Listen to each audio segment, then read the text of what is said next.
Jacobs tells me he thinks the tree fell at about 5:30 this morning. He says he was awake and at home at the time.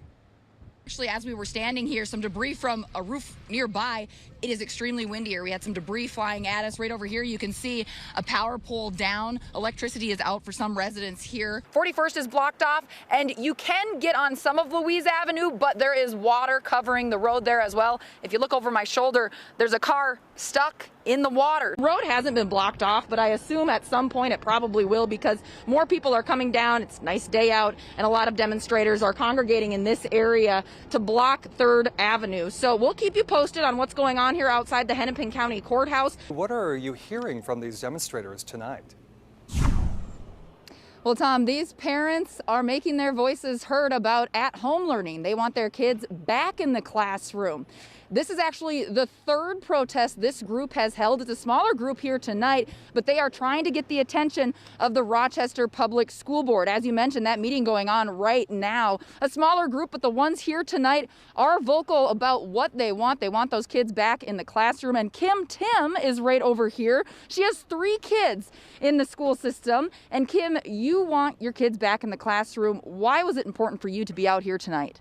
That big opening, yeah, that's not a door. That was a wall completely ripped off by the wind last night. I spoke with the homeowner. He says he was inside the home with one of his friends, and they knew the weather was coming. They were down in the basement, and he says it just sounded like a train. And they came out this morning, damage to the barn, damage to many sheds in the area, including his main shop that they're working on this morning. And Jess, I want to show you what the wind just pushed right by my feet, a Christmas ornament. This is one game. There will be a lot of people, and a lot of people still wanting tickets.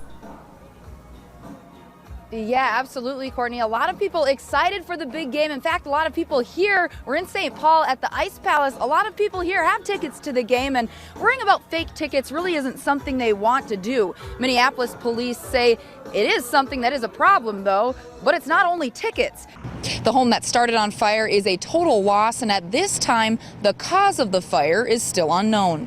In Aberdeen, Kamie Roesler, KSFY News. After being shot last night, it happened as protests erupted across the country following a grand jury's decision about charges in the shooting death of Breonna Taylor. Nearly 3 months after a boat crash took the life of her husband and her right leg, a Chapin woman took her first steps. Yesterday, Sean Kaiser walked out of her appointment with a newly fit prosthetic leg.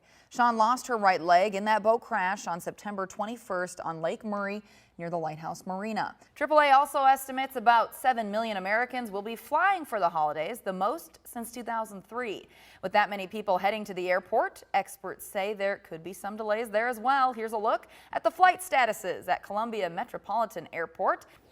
And back to our continuing coverage now on the search for Faye Marie Swetlick. Investigators are now searching for 2 vehicles caught on surveillance video in the Churchill Heights neighborhood around the time of the 6-year-old's disappearance. And in some big news happening right now, Russian President Vladimir Putin has announced a military operation in Ukraine, claiming it's intended to protect civilians.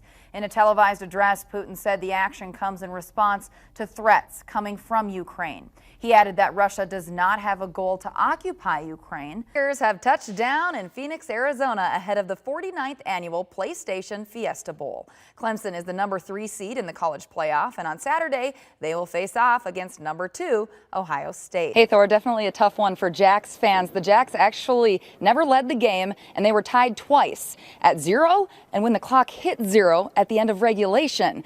Take a look at this video here. This was the crowd's reaction to Madison Giebert banking in that 3-pointer at the end of regulation to send it into overtime.